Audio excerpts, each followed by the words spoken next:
Fala pessoal, tudo bem com vocês? O São Paulo ganha a primeira no campeonato, justamente num clássico, começa bem, os garotos vão bem, mas Zubeldia, meu amigo, o segundo tempo foi de novo um sufoco. O Santos quase empatou, quase que o São Paulo entrega o resultado de novo.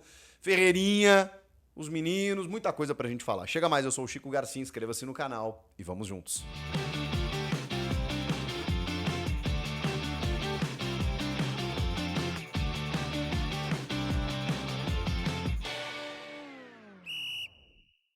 Bora lá falar de São Paulo 2, Santos 1, a primeira vitória tricolor no Campeonato Brasileiro aconteceu, saiu e ela veio, gente, na quinta rodada do campeonato. Com isso, o São Paulo hoje é o, deixa eu ver a posição do São Paulo, 10º colocado, tá no meio de tabela. Cara, o campeonato tá muito no começo ainda. Tem gente que tá lá em cima que não tem que estar lá, tem gente que tá lá embaixo que não tem que estar lá. Então, sim, tem muita coisa pra acontecer ainda. Mas veio a primeira vitória, só que ela não foi tão simples quanto pareceu no primeiro tempo. Para quem acompanhou o Corinthians e Sport no sábado, foi um roteiro até parecido, só que com uma diferença, né? O São Paulo construiu seus gols, o Corinthians até não, né? Depois teve que virar o jogo. Mas muitas chances criadas. Gente, primeiro tempo, começa o jogo, o Santos zonzo. E o São Paulo faz os 2 gols inicialmente e depois poderia ter feito outros. O Ferreirinha tá iluminado. O craque Neto. Cara, o craque Neto criou um roteiro esse ano maravilhoso, maravilhoso. Alguma coisa vai acontecer, né? Ou o Ferreirinha vai lá no programa dele, ou ele vai realmente vestir a tanga, sei lá o que vai acontecer, né? Porque ele prometeu que só aconteceria se o Ferreirinha fizesse 10 gols. Desde que ele falou isso, são 4 jogos e 5 gols do Ferreirinha. Inacreditável. Será que ele vai manter? O fato é que o Zubeldia tem desfalques. Eu acho que isso atenua muito a condição do treinador. Ele não é só desfalques, né? Ele perdeu o Lucas, o Oscar, e por mais que o Caleri não estivesse jogando bem, ele perdeu o Caleri para a temporada também, possivelmente. Então, você tem 3 nomes, cara, que são dos principais do São Paulo. E hoje o Luciano estava no banco, inclusive. E aí, o que ele faz? Eu não entendo, e essa crítica ela vai existir, e pode ser que exista alguma coisa que a gente não saiba, é a não utilização, a subutilização do Rian Francisco. Porque era um menino que parecia, do começo do ano, despontar a ponto de ser uma joia e puxar a fila de todo mundo, passar na frente de todo mundo para ser utilizado. E hoje, até o menino Lucas chegou a aquecer, que nunca entrou entre os profissionais, né? Na verdade, entre os profissionais sim, mas não no time principal, porque ele foi relacionado no jogo contra o Botafogo de Ribeirão Preto, se eu não me engano, no Campeonato Paulista, junto com vários moleques, né? Enquanto o São Paulo estava lá na Florida Cup, lá na FC Series. Então, foi a primeira vez que ele iria para jogo, cabeça raspada, aquele trote e tudo mais, e o Rian Francisco não entrava. Eu sei que o André Silva foi talvez o destaque do jogo no sentido numérico, né, de influência do jogo, né, porque ele dá uma assistência e faz um gol. Eu não acho que ele tenha sido o melhor em campo.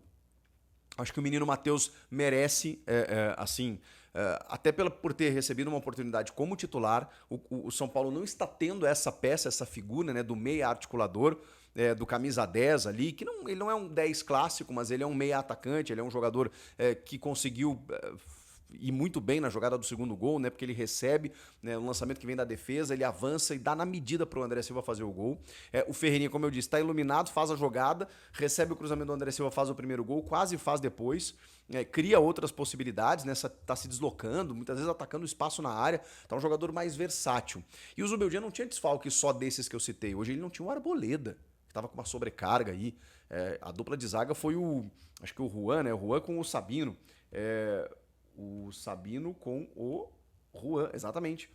Aí o Cedric, bom, entrou o Rodriguinho também, acho que o Marcos Antônio fez um bom jogo, entrou o Rodriguinho no lugar dele. O Lucas Ferreira, eu tô gostando muito desse moleque, ele tá cada vez mais solto, porque ele dá um escape de velocidade, de intensidade pelo lado do campo, assim, que é muito positivo. Então, assim, tem coisas boas. Agora, esse cenário todo que eu tô pintando pra vocês é o primeiro tempo, tá? É o primeiro tempo. Vem o segundo tempo, rapaz. Bom, no finalzinho do primeiro tempo, o Santos já volta para o jogo por conta de uma penalidade. E eu tô vendo muitos torcedores do São Paulo reclamando do Wilton Pereira Sampaio, que é péssimo, mas assim, ele é terrível, ele é arrogante, ele acha que sabe tudo, ele não tem que estar apitando nesse nível Campeonato Brasileiro, mas é um cara que vai para a Copa do Mundo, gente, esse cara tem prestígio internacional, mas ele é péssimo, em questão assim de critério, de faltas, de cartão, é horrível. Agora, o pênalti que ele marca a favor do Santos é um pênalti que a gente pode reclamar qualquer coisa da arbitragem brasileira e temos reclamado muito. Mas uma das coisas que a gente reclama é a falta de critério ou uma padronização maior. Esse lance que aconteceu do pênalti para o Santos aconteceu em 3 jogos no campeonato. Os 3 foram marcados. No Grenal, na mão do João Pedro, no Palmeiras e Fortaleza, na mão do Naves, do zagueiro Naves, e aí na mão do Cedric. Acho que era o Cedric que estava na jogada ali, né? Braço tá... Ok, o cara não tem como saltar sem os braços. Eu tô falando que a orientação nesses casos é dar o pênalti. Então, o braço está levantado na altura do ombro ou acima, esquece, é pênalti. E aí o Tiquinho foi lá e devolveu o Santos pro jogo. Mas o pênalti tinha que ter sido marcado, tá? Só que o São Paulo já tinha criado tantas chances, poderia estar vencendo e aí meio que flerta com o perigo. Só que o 2-1 ainda estava numa posição relativamente confortável, só que aí começa a vir o filme dos últimos jogos. Não, peraí.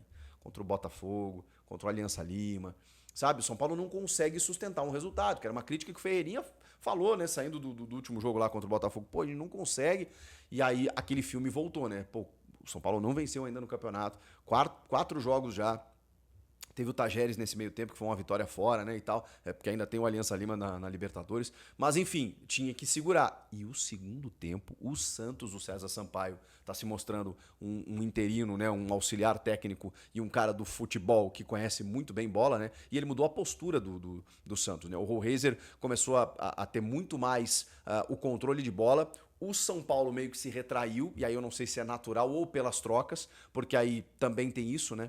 Porque o Zubeldia, em determinado momento, ele começa a botar o Bobadilha, ele começa, né? Ou seja, ele tira o Lucas Ferreira, que é um jogador muito mais agudo, e bota o Bobadilha, que é um jogador mais defensivo. Ele tira o Matheus, que é um meio atacante, e bota um zagueiro lateral, que é o Ferrarese. Baixa, né? Deixa o Cedric numa segunda ponta, numa segunda linha, para depois botar o Igor Vinícius. Então ele dobra laterais, faz 2 linhas de 4, né? Com o Ferrarese pela direita, com o Cedric lá na frente, com lateral esquerdo ali, né? O Enzo Dias também pelo lado esquerdo, e aí a linha mais defensiva ali, tudo bem que ele botou o Rodriguinho, mas o Bobadilha, ou seja, ele dá uma segurada. Então, naturalmente, o recado que você passa pro teu time é: vamos dar uma segurada. E aí o São Paulo segura e o Santos vai.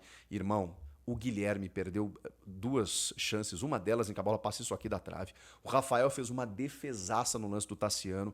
Foi por pouco que o Santos não empata. Mas tem um pênalti, né, do Brasão no Matheus Alves. Ele tenta travar a bola, só que ele chuta o Matheus antes, né? O Matheus vai tentar o drible e ele é travado pelo goleiro. E ele cai. E o Wilton Pereira Sampaio manda seguir. A arbitragem de vídeo não vê. Arbitragem. Então, assim, de certa forma, apesar do sufoco, talvez o segundo tempo pudesse ter sido um pouco mais tranquilo também por conta desse lance.